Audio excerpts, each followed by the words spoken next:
theming and immersion in the space of the future.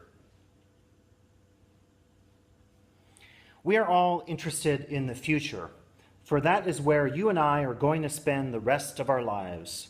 And remember, my friend, future events such as these will affect you in the future. The Amazing Criswell from the opening of Plan 9 from Outer Space, directed by Edward D. Wood, Jr.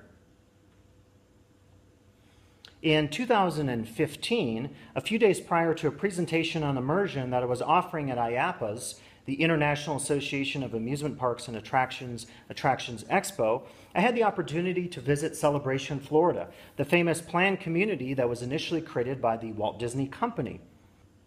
I was particularly excited to visit Celebration as my last research trip was in 2008, and I hope to get a better feel on how this community, which was originally designed by Disney as a, quote, place that takes you back to that time of innocence, end quote, I wanted to know how this community had persisted over the many years since my last visit. Celebration has always been a notable blip on my theme park radar. Academic critics, including Andrew Ross, have often cited this community as illustrative of Disney's encroachment on cities and everyday life, and journalists have pointed to the numerous contradictions between Disney's original vision of its new urbanist town and contemporary realities such as suicide, murder, police standoffs, foreclosures, shoddy workmanship, wife swapping, and shuttered businesses, these that all suggest something other than a place of innocence. My visit began with a survey of the town's most famous architectural sites, those of Michael Graves and Philip Johnson, Robert Stern, Robert Venturi and Denise Scott Brown, Graham Gunn, Charles Moore, and Cesar Pelli. And I discovered that many of them had changed hands or purposes since their initial incarnations. But most unsettling to me was the work by the last architect, Cesar Pelli. He had created the iconic Art Deco theater that was occupied by AMC until 2010 when it closed. The theater is located in a prominent place just across from many of Celebration's bucolic water features. And as I was attempting to capture video to document its place among the other iconic architectural structures in the town, I paused for a moment to reflect on what the building's status meant for Celebration. The windows were covered, the building completely deserted, yet curiously enough, on the outside of the structure, a prominent sign proclaimed, pictured here, quote, Celebration, Florida, one of America's 10 most beautiful neighborhoods, Forbes 2011, end quote. I couldn't help but reflect on the irony and tragedy inherent in that proclamation. One of Celebration's most iconic buildings was now just a memory of the town's unsettling journey into time. In fact, it is time that orients my feelings experienced at Celebration and my overall focus in this work. More and more, my research on themed and immersive spaces has begun to emphasize the issues of time and temporality. In this work, I am particularly interested in the place of the future, as it connects with theming and immersion in a number of significant respects. As the epigraph by the Amazing Criswell offers in its amusing redundancy and tautology, the future is a curious place as it is both a projection of time forward offered in the present and a reflection prior of time backwards as it is realized in the next present that takes place after the first. My visit to Celebration prompted me to reflect on the uncanny nature of the future as it is realized in architectural visions. The late futurist Terence McKenna, in his suggestions for a psychedelic society, offered that the achievement of a new society was imaginable by, quote, living as far into the future as possible, end quote. On first glance, McKenna's notion of such a form of living seems oxymoronic, but upon review, it suggests a coming to terms with the limitations of the present, a utopian sensibility that is reflected in the meaning of the Latin futurus, or going to be, yet to be. There is a yearning, a sense of discovery, and a hopeful optimism reflected in both McKenna's futurism and the etymology of future. And I would add a similar meaning to be discovered in spaces like those found in Celebration, Florida. Upon returning from Celebration in 2015, I reviewed my Flickr images from my previous trip, which was in 2008, and began to ruminate on the beguiling temporal issues that were wrapped up in these two sets of images separated by nearly 7 years. In the midst of this review, I was also preparing my IAPA talk on the subject of immersion. Interestingly, one of my foci was the issue of what immersion and theming would look like in the future. I could only reflect back on the trip to Celebration and began to think about the unfulfilled nature of this town's theming, architecture, design, and associated community values. In 1994, when the community opened, the vision of Celebration as a place of innocence likely seemed perfectly reasonable. After all, Disney has been one of the most successful theme park companies, and thus it was a good bet that Celebration would be a success. Tom Vanderbilt once wrote that, quote, Disney hints at the fact of our anxiety about being unable to build the future, end quote. And it seems that in the case of Celebration, Disney's typical ability to suggest a future of American towns was quite limited. Alexander Wilson has written of the many ways in which Disney's theme park projects, notably Epcot, rely on utopian thought. Of course, as Wilson and many others have illustrated, this utopian vision did not begin with Disney theme parks. Many years before them, the World Exposition or World's Fair tradition ushered in a concern with the future that many would say is equally obsessive, idealistic, and unrealistic. It is this focus on the futuristic projections found in the World Exposition tradition that I wish to consider in this work. My specific concern is the visions that I noted in ethnographic work conducted at Expo 2015 in Milan, Italy. I selected this most current incarnation of the World Exposition as it best reflects my sensibility of the future of theming and immersion as a space, both material and conceptual. Visions from the World Exposition. The World Exposition, dating from the 1851 version of the Crystal Palace to the 2015 iteration in Milan, has always acted as a predictive space, one that points to the future in both optimistic and pessimistic senses. Through its technological, branded, commercial, cultural, and material culture presentations, it suggests a future that could be possible.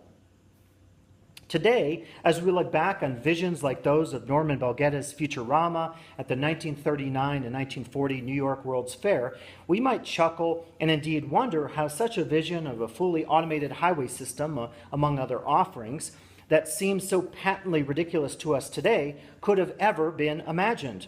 But herein lies the problem with such assertions of the World Exposition's failure as a utopian form.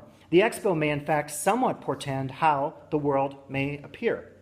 For all of the criticism of the futurism of the World Exposition, we see that the form has impacted the world in some practical senses.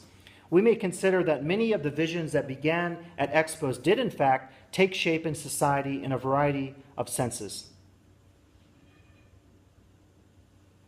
Architectural futurism of the time, like the Eiffel Tower in Paris at the Expo of 1889 and the Space Needle in Seattle at the Expo of 1962, persisted and came to impact the future of urbanism in both of the cities of Paris and Seattle. Technological innovations ranging from the electrical outlet to the video teleconferencing device and branded or consumer forums such as the ice cream cone and Cracker Jack saw their first imaginative moments as forums at the World's Fair. At Expo 2015, the World Expo Museum, pictured here in Milan, not surprisingly focused on the many innovations of these sorts as part of its display of the value of the exposition form. Thus, I would argue that the World Exposition has always occupied a conceptual space of the future. Of course, one of the challenges faced by any exposition is the fact that these many architectural, technological, and consumer-branded forms may be more futuristic than futurist, more utopian dreaming than predictive realism. In the course of my research at the Milan Expo, I came across fewer of the future that might be models that are illustrated by Futurama and other such World Expo attractions. One notable example, which is pictured here, was a miniature model of future farming, new approaches to power, and other technologies at the Pavilion of Kuwait. Kuwait's Expo offering was the closest to a representation of the future that was a common facet of expos of the past. Many other pavilions, such as those of Germany and Italy, offered visions of the future, but only in a muted and micro sense. Individual technologies and innovative food systems, as opposed to entire cities, were the emphases. A number of the nations at the exposition seemed to avoid all contact with the future and instead focused on a more positive and progressive present. The idea being that the nation in question is already doing its job in terms of protecting the environment, focusing on sustainability, and the like. As I will suggest later, the impetus behind this movement away from the predictive role of the Expo may relate to overall pessimism and nihilism that has impacted more and more cultures in the contemporary world. Embedded in the etymology of the term utopia is the meaning of nowhere, which relates to the fact that some pavilion designers have taken to heart the idea that the Expo's project of predicting and dictating the future is, perhaps, an imaginary and thus unnecessary one. Beyond the future focus of the forum, the World Expo offers an additional space of the future, this the more literal one, in which it projects new, future-looking, and sometimes predictive versions of themed and immersive spaces. Like any consumer space in the world, the themed, immersive, and often avant-garde architectural spaces of the World Exposition offer, for any Expo guest, a notion of how future non-Expo spaces may indeed look someday. Spatial futures. The World Expo of 2015 was, like the Expos of 1851 and 1893, a complex, curious, and contradictory form.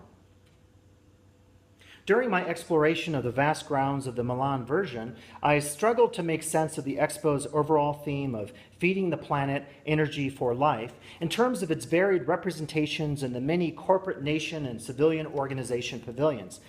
In all, 145 nations, 17 organizations, and 21 corporations participated in the Expo. Many of the pavilions were designed by some of the world's most celebrated architects, and just as these architect styles differed greatly, so did the architectural, design, interactive, and conceptual approaches of the exposition's pavilions. One of my research concerns was to analyze the predictive nature of these pavilions. Their designs have had an impact on the theme and immersive spaces that we find in today's theme parks, themed restaurants, branded and lifestyle stores. But unlike these spaces, the architecture and design approaches of exposition pavilions often take a deliberately iconic, eclectic, if not outlandish focus. Highly symbolic architecture, such as that of supersized versions of specific products and brands, for example, Uniroyal's giant tire at the 1964-1965 New York World's Fair, has always been a part of the World's Fair and World Expo tradition. And certainly we see some indirect influences of these architectural forms on the spaces common to the Las Vegas Strip, theme park zones like those of Wisconsin Dells in Wisconsin, Pigeon Forge, Tennessee, and associated Dollywood in Tennessee, and the many spaces near the theme parks in Orlando, and certain contemporary branded and iconic stores, such as pictured here in Sacramento, the Fry's Electronics chain. But what about additional influences that we may begin to attribute to this and still to come expositions? One expression of this future is a divide between representational and abstract or postmodern space. The Pavilion of Austria, which is pictured here as an example, represented a typical Austrian forest in an attempt to convey the overall theme of the space, which focused on air, breathing, and life. In contrast, those of VANC, the corporate real estate group of Asia, was a postmodern abstract form designed by architect Daniel Libeskind, who is known for his work on aspects of the rebuilding of the World Trade Center in New York City, as well as postmodern angular spaces like the Jewish Museum Berlin and Crystal's shopping mall at City Center in Las Vegas. And here we have that image of Crystal's shopping center designed by Libeskind. These two versions of World Exposition 2015 could not be greater contrasts in terms of architecture, expression of theme, and conception. Their difference is also illustrative of the evolution we note in terms of more permanent zones of consumer architecture. The Las Vegas Strip underwent a themed revolution in the late 1980s and early 1990s as a number of themed casinos opened, including Treasure Island, Luxor, Excalibur, Aladdin, Paris, Mirage, New York, and the Venetian. In the late 2000s, however, a movement away from theming took shape. New casino and hotel projects, including the Wynn and City Center, eschewed place, culture, or context-based representational architecture and design in lieu of high-class, effective, and abstract forms of design. Many themed casinos, including Treasure Island, Luxor, and Excalibur, initiated de-theming or re-theming efforts. In 2007, amidst these radical changes at the Luxor, then Luxor President Felix Rappaport offered the following. We're not a British museum with ancient artifacts. We're a casino resort.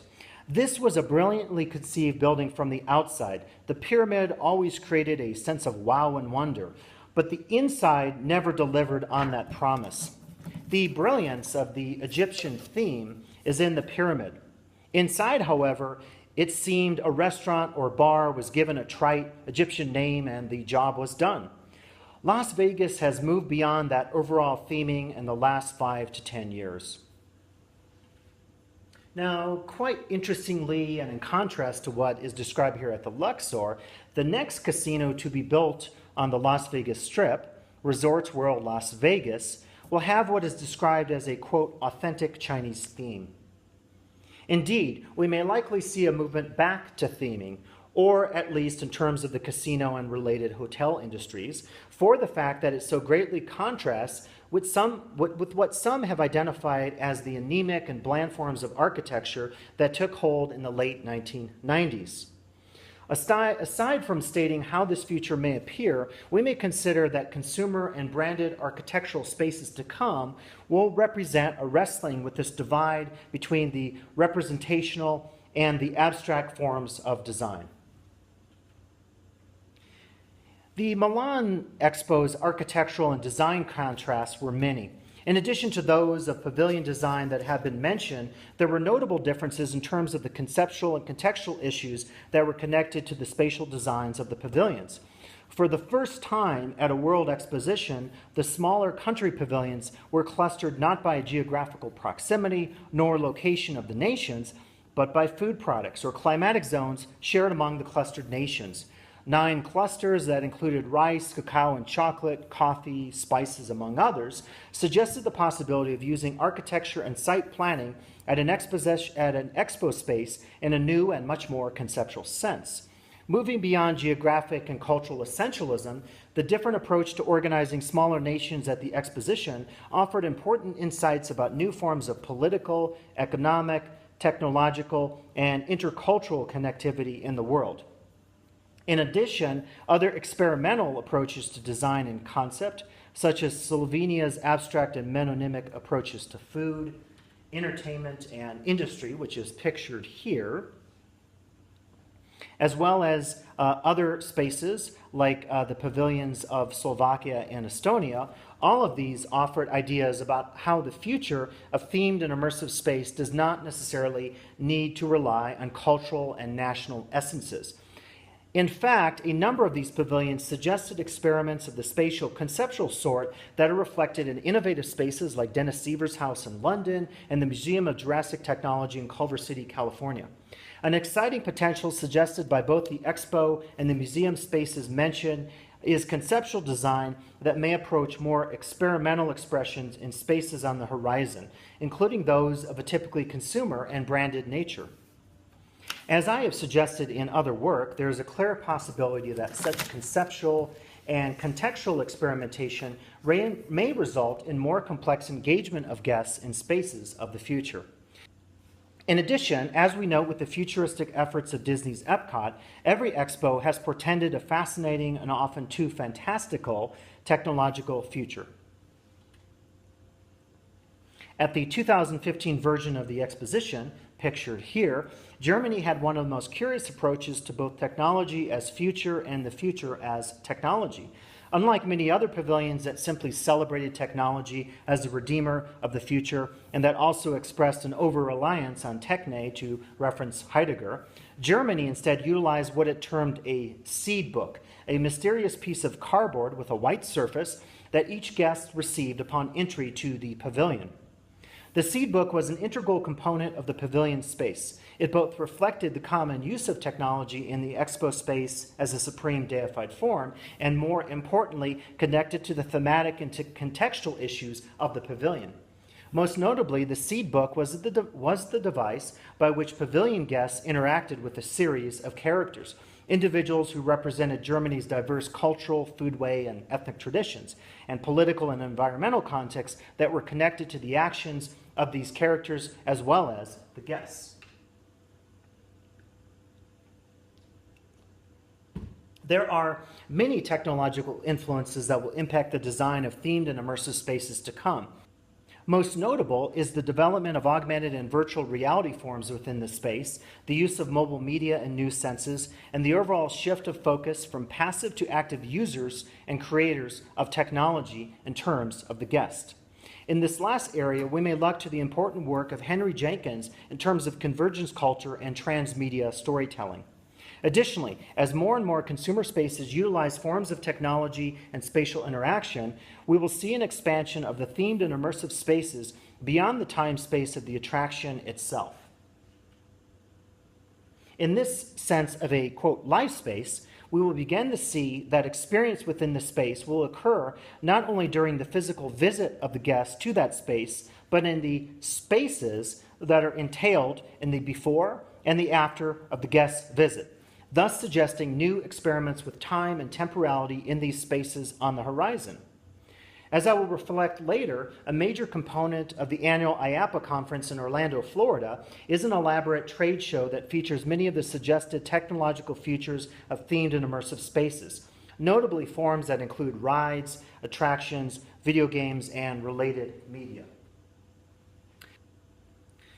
Now, it is worth noting that many of the firms that design attractions for World Expos, such as BRC Imagination Arts, also design attractions for theme parks, museums, and branded spaces. Thus, there is a clear degree of continuity, professional, technical, conceptual, and material that may be located in the interfacing of exposition spaces and those of theming and immersion outside of expos.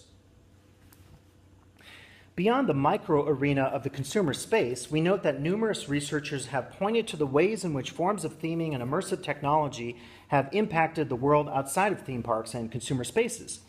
Notable in terms of this influence is the effect of theming and associated theme park architectural, design, and management technologies on cities and forms of urban development. In the future, cities will, no doubt, reflect what some consider to be the encroachment of theming and immersive spatial forms on urban spaces. More specifically, we will continue to see the impact of theming and immersive techniques on spaces that traditionally have been less common sites for such approaches. Museums, interpretive centers, and even libraries, such as pictured here, the Cerritos Millennium Library, have relied on theming, experiential design, and other forms of spatial immersion to retell the context of their spaces for guests. It is also worth noting that not all of the spatial futures of theming and immersion will take place in public consumer venues. In fact, more and more, we're witnessing the expansion of theming and immersive context to the home and life world of the everyday individual. Popular shows on television, particularly those that emphasize a before and after focus, suggest that the home itself is an apt site for the deployment of performative, affective, and thematic narratives. Specific versions of such deployment, such as tiki, exemplify what some might argue is the democratization of forums that were, in the past, under the control of corporate and branded entities.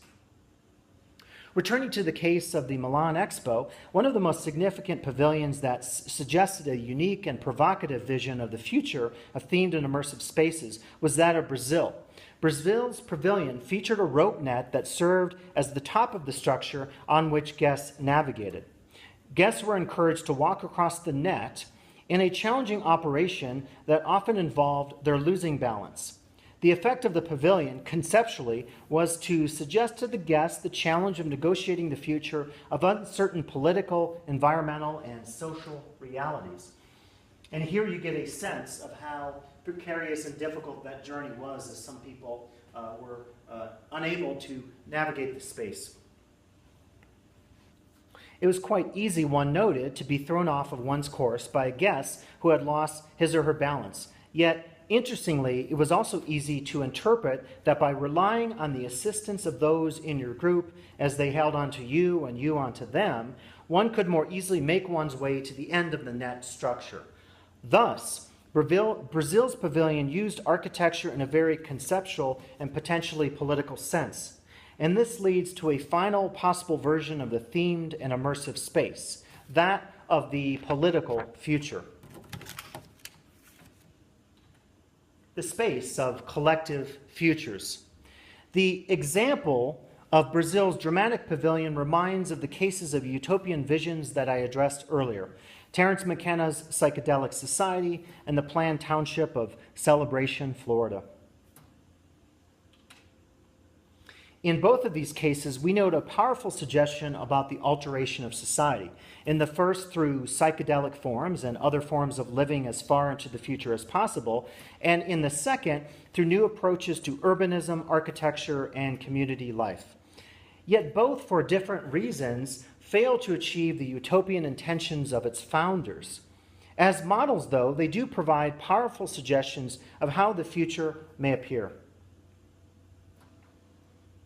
Returning to Expo 2015, we note a number of pavilions that stress specific values that seem to align both contexts of the future considered in this writing, the material and the conceptual, with notions of the greater good of the community.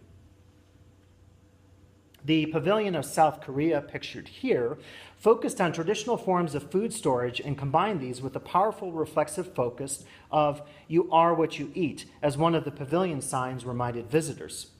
Likewise, the Swiss pavilion, which represented the height of politics and conceptual design, utilized four key food items: coffee, water, salt, and apple, and asked the guest to consider his behavior as it related to consumption, sustainability, among other issues. Yet it was Pavilion 0, pictured here, a pavilion that was indeed organized by the host country as well as the United Nations, which promised to reflect on the thematics that connected to the overarching concerns of the Expo and which made the most dramatic statements about the future. This pavilion, which was composed of 12 rooms inside one of the largest structures on the Expo site in Milan, focused on the various human impacts on the environment in the variety of experimental, conceptual, and political installations. A very dramatic topographic map, which was over 100 feet in length, illustrated an evolutionary progression represented by spatial models of various forms of human life, beginning with foraging, moving to agriculture, and culminating in a global city of Chicago. Another room included expansive artistic representations of trash and food rubbish, while a massive video screen that resembled a stock market ticker board and included video loops of television shows, media events, and branded phenomena provided an important reflection on the dramatic world in which most guests live.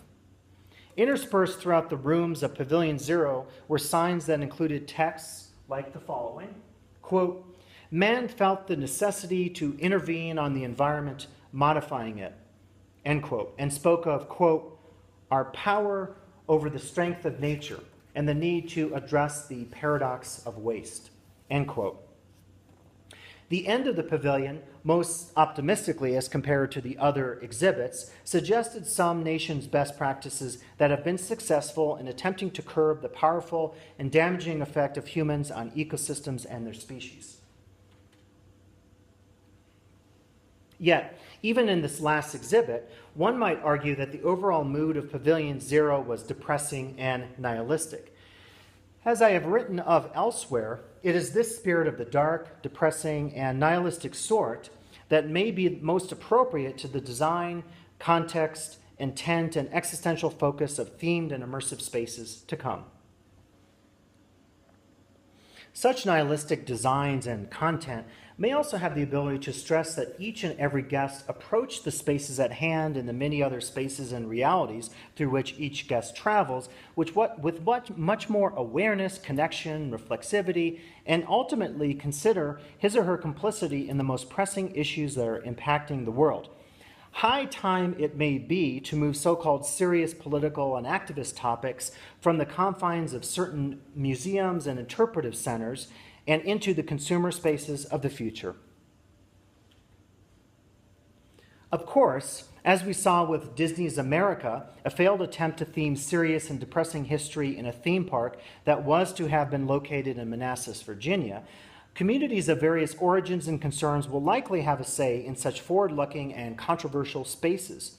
Interestingly, it is community and its political appeals that has provided an important direction for the future of themed and immersive spaces. Indeed, though not influenced directly by the exposition tradition, contemporary communal, experimental, and participatory communities like Burning Man, which takes place annually in the Black Rock Desert near Reno, Nevada, and Christiania, a former military base in Copenhagen, which was taken over by squatters and artists in the 1970s and which has declared itself an independent and sovereign nation, these illustrate that many political potentials of future themed and immersive space may be located at the intersections of architecture and community, design and activism, theming and political participation. A third and most curious example of themed communal spaces of the future is the experimental art installation Dismaland that was organized by the elusive artist Banksy.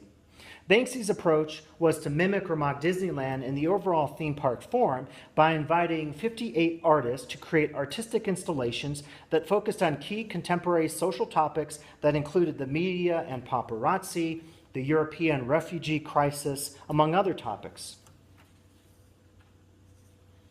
Banksy's vision was deeply ironic and satirical, though this was lost on the many journalists and critics who called Dismaland bad and boring, uninteresting, and even kitsch. Ironically, in a world whose critics proclaim that we would be better off without Disney and other themed spaces, it is the space of Disney's erasure and remaking in Dismaland that attracted similar, equally visceral concerns and criticisms. Strangely enough, even a space like Banksy's, which could, one never knows, end up influencing the design and content of the world's next immersive spaces, even Dismaland is not deemed to be an appropriate vision of spatial or critical futures. Indeed, as Tom Vanderbilt has written, one of the greatest values of the Disney theme park has been its ability to imagine a future, something which others have been unable to do. So, one might ask in the simplest terms possible, if not Disneyland, and if not its erasure and satirical critique in Dismaland, then what? Thank you very much.